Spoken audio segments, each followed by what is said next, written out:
Sam Peters, sports writer and author of Concussed, joins me now. Good to have you on. Thanks, Sam. What initially turned you on to what you thought might be, what you feared might be going on within the game? Good morning. Morning, Nick. Thanks for having me on.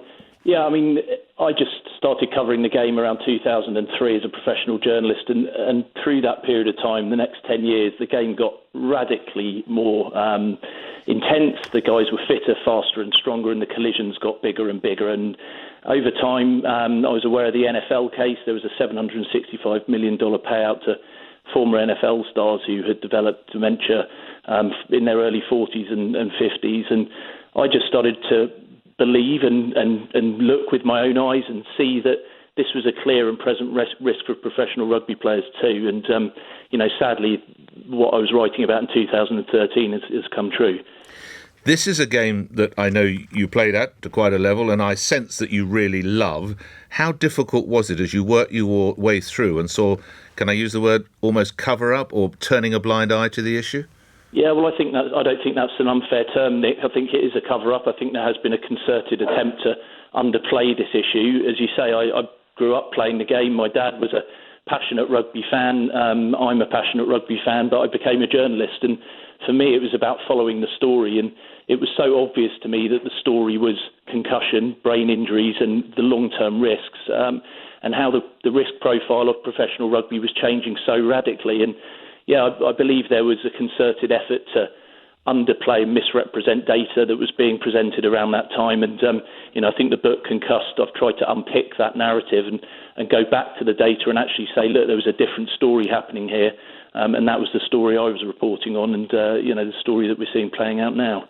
Notwithstanding the powerful message of your words, there are some pretty stark photographs you feature in the book. One of which I think, as I recall, was Lewis Moody, who looks, poor fella, as if he's effectively been shot. He's absolutely wiped out after a tackle, isn't he?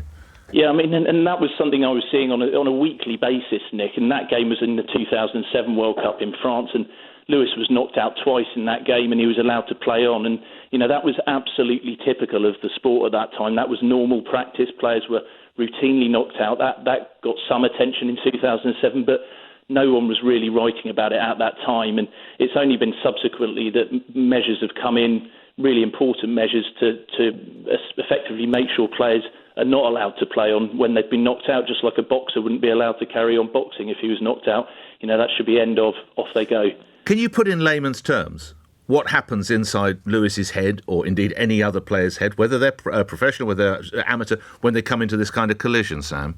Yeah, absolutely. I mean, essentially, the brain is a jelly-like mass inside a very hard skull, and when the rotational forces or the forces that are at play, essentially sort of whiplash sometimes that you imagine, the brain just bounces around inside that skull. And what the data and the science now is showing, and this is really clear research which has been talked about for a good number of years now and is out there, is that it's the subconcussive blows, so the ones which don't necessarily show symptoms, but the multiple rattling around, which is clearly a risk for rugby players, and as you said at the start of the programme, footballers as well. And the piece now is about reducing that exposure and how to reduce training, contact training and exposures in the match days as well, and that's the critical piece now.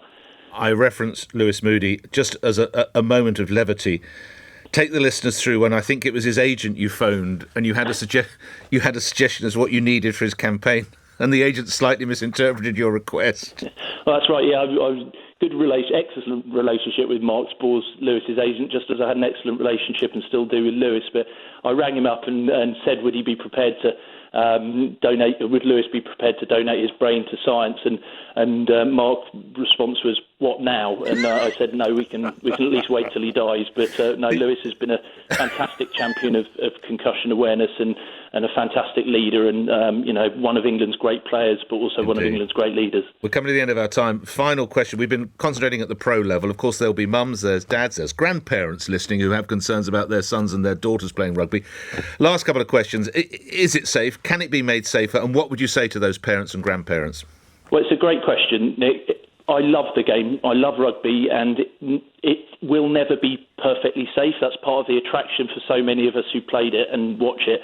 It can be made safer, unquestionably, and I would always say make sure the culture at the club is right, make sure the coaches have the best interest of the players at heart in terms of their health and well-being, and the result can come later, especially at a young age where skills and the technical side of the game can be learned. The real sort of brutality of the game at a professional end is really quite different to the amateur game. But I think it's a fantastic sport. I would encourage people to play it, but I would say there needs to be some checks and balances, and the professional game needs to be more honest with itself.